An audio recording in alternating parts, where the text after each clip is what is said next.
छठ पूजा व्रत कथा। सूर्य उपासना की महान कथा। छठ पूजा, जिसे सूर्य षष्ठी व्रत भी कहा जाता है, भारत के प्रमुख पर्वों में से एक है। यह पर्व विशेष रूप से बिहार, झारखंड, उत्तर प्रदेश और नेपाल के तराई क्षेत्रों में अत्यंत श्रद्धा और भक्ति के साथ मनाया जाता है। यह पर्व सूर्य देव और उनकी पत्नी उषा, छठी मैया, की उपासना को समर्पित है। छठ पूजा न केवल धार्मिक आस्था का प्रतीक है, बल्कि यह प्रकृति, जल, वायु और अग्नि जैसे पंचतत्वों के प्रति कृतज्ञता व्यक्त करने का पर्व भी है।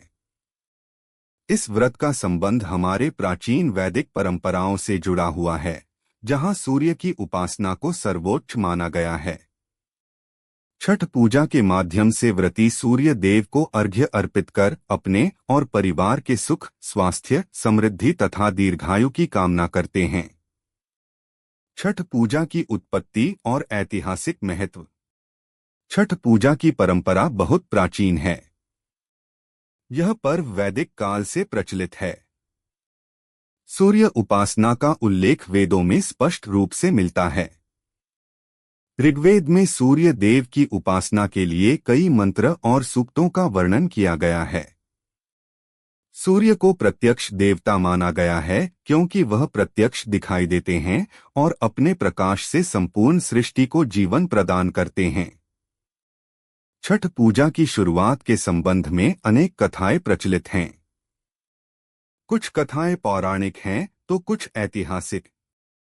ऐसा माना जाता है कि जब पांडवों ने अपना राज्य खो दिया था और वे वनवास में थे, तब द्रौपदी ने छठ व्रत किया था। द्रौपदी ने सूर्य देव की आराधना की थी, जिससे उन्हें कठिन समय में शक्ति और आशीर्वाद प्राप्त हुआ था। छठ व्रत का पौराणिक प्रसंग। पौराणिक ग्रंथों के अनुसार सूर्य देव की पूजा सबसे पहले भगवान श्री राम और माता सीता ने की थी। कहा जाता है कि जब रामचंद्र जी 14 वर्षों का वनवास समाप्त कर अयोध्या लौटे, तब उन्होंने राज्याभिषेक से पहले कार्तिक शुक्ल षष्ठी के दिन सूर्य देव की उपासना की। उन्होंने नदी के जल में खड़े होकर सूर्य देव को अर्घ्य दिया और राज्य तथा प्रजा की भलाई के लिए प्रार्थना की। उसी दिन से छठ पर्व की परंपरा आरंभ हुई। एक अन्य कथा के अनुसार जब राजा प्रियव्रत की पत्नी मालिनी के संतान नहीं हो रही थी, तब उन्होंने पुत्र प्राप्ति के लिए तपस्या की। तपस्या के बाद जब कोई फल नहीं मिला तो वे बहुत दुखी हो गईं। तभी आकाश में एक देवी प्रकट हुई और बोली, मैं षष्ठी देवी हूँ, बच्चों की रक्षा करने वाली देवी। यदि तुम मेरी विधिवत पूजा करोगी तो तुम्हें पुत्र रत्न की प्राप्ति होगी। मालिनी ने देवी की आज्ञा का पालन किया और कार्तिक शुक्ल षष्ठी को व्रत रखकर पूजा की।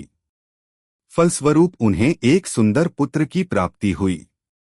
उस दिन से यह व्रत षष्ठी पूजा कहलाया, जो कालांतर में छठ पूजा नाम से प्रसिद्ध हुआ। द्रौपदी और पांडवों की कथा। महाभारत के समय की कथा भी छठ पूजा से जुड़ी है। जब पांडव वनवास में थे, तब उन्हें अनेक कठिनाइयों का सामना करना पड़ा। उसी समय महर्षि धौम्य ने द्रौपदी को सलाह दी कि वह सूर्य देव की उपासना करें। उन्होंने कहा कि यदि द्रौपदी छठ व्रत रखेगी तो उनकी सभी मनोकामनाएं पूर्ण होंगी और पांडवों को कठिनाइयों से मुक्ति मिलेगी। द्रौपदी ने कार्तिक शुक्ल षष्ठी के दिन व्रत रखकर सूर्य देव की आराधना की। उन्होंने 3 दिनों तक उपवास किया और सूर्यास्त के समय अर्घ्य देकर सूर्य देव से प्रार्थना की। उनकी आराधना से प्रसन्न होकर सूर्य देव ने द्रौपदी को आशीर्वाद दिया और कहा कि अब तुम्हारे सभी कष्ट दूर होंगे। उसी समय से छठ पूजा की यह परंपरा समाज में फैल गई। छठ व्रत का वैज्ञानिक और आध्यात्मिक महत्व। छठ पूजा न केवल धार्मिक दृष्टि से बल्कि वैज्ञानिक दृष्टि से भी अत्यंत महत्वपूर्ण है। इस व्रत में सूर्य की उपासना के साथ शरीर और मन दोनों की शुद्धि होती है। सूर्य की किरणों से शरीर में विटामिन डी का निर्माण होता है, जो स्वास्थ्य के लिए अत्यंत आवश्यक है। इसके अलावा छठ व्रत में जल में खड़े होकर सूर्य को अर्घ्य देने की प्रक्रिया शरीर को स्थिरता और संतुलन प्रदान करती है। सूर्य की ऊर्जा जीवनदायिनी है। जब व्रती सूर्य के अस्ताचल और उदयकाल में उसे अर्घ्य देते हैं तो यह मानव और प्रकृति के बीच समन्वय और कृतज्ञता का प्रतीक बन जाता है। यह पर्व मानव और ब्रह्मांड के बीच ऊर्जा के आदान प्रदान का दिव्य अवसर प्रदान करता है। छठ पूजा की विधि और नियम। छठ पूजा 4 दिनों तक चलने वाला व्रत है जिसमें अत्यंत शुद्धता और अनुशासन का पालन किया जाता है। पहला दिन नहाए खाए। इस दिन व्रती सुबह पवित्र नदी, तालाब या किसी जलाशय में स्नान करते हैं। उसके बाद शुद्ध भोजन तैयार किया जाता है जो केवल चूल्हे की अग्नि से पकाया जाता है। व्रती इस दिन लौकी भात और चना दाल का सेवन करते हैं। यही दिन छठ पर्व की शुरुआत मानी जाती है। दूसरा दिन खरना। दूसरे दिन व्रती पूरे दिन निर्जल उपवास रखते हैं। शाम को सूर्यास्त के बाद मिट्टी के चूल्हे पर गुड़ और चावल की खीर बनाई जाती है। खीर के साथ गेहूं की रोटी और केला प्रसाद के रूप में अर्पित किया जाता है। इसके बाद व्रती उस प्रसाद को ग्रहण करते हैं और यह प्रसाद सभी को वितरित किया जाता है। तीसरा दिन संध्या अर्घ्य। तीसरे दिन का सबसे महत्वपूर्ण अनुष्ठान होता है संध्या अर्घ्य। इस दिन व्रती पूरे दिन निर्जल उपवास रखते हैं।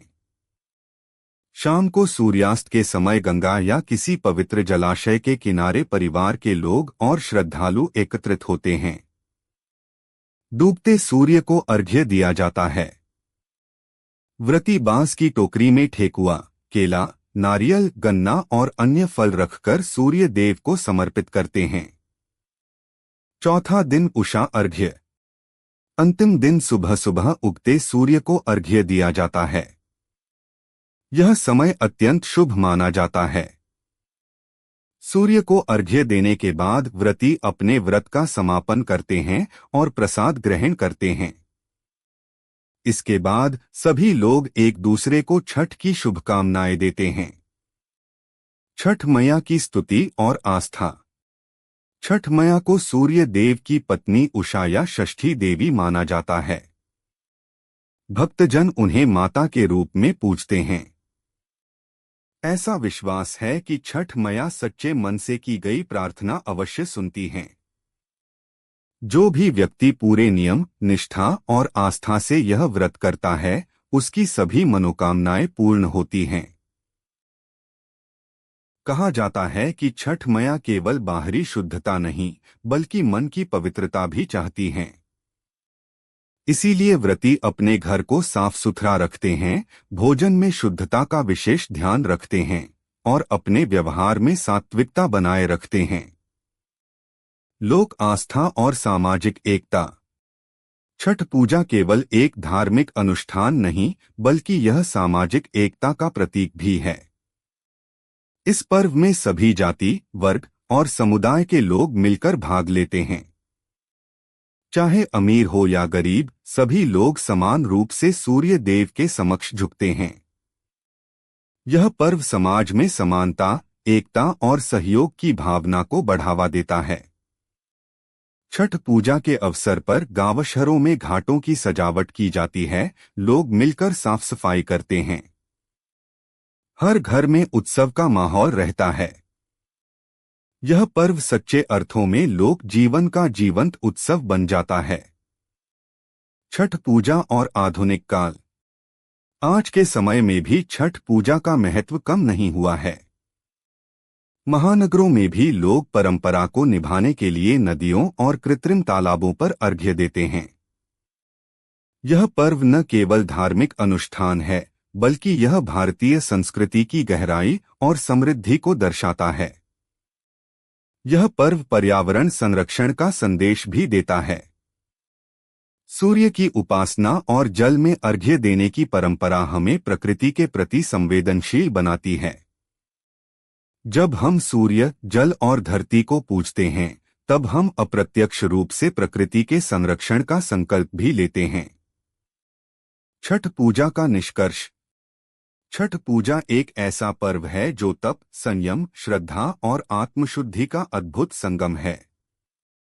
यह पर्व हमें सिखाता है कि मनुष्य को प्रकृति के साथ तालमेल बनाकर चलना चाहिए।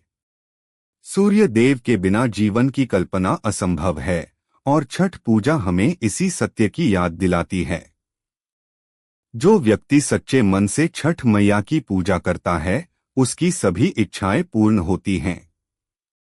यह पर्व न केवल धार्मिक दृष्टि से बल्कि मानवता, पर्यावरण और समाज के लिए भी अत्यंत महत्वपूर्ण है। छठ पूजा के पवित्र अवसर पर हर व्यक्ति सूर्य देव से यही प्रार्थना करता है। हे सूर्य देव, हमारे जीवन में प्रकाश, ऊर्जा और समृद्धि का संचार करें। हमें धर्म, सत्य और सदाचार के मार्ग पर चलने की प्रेरणा दें।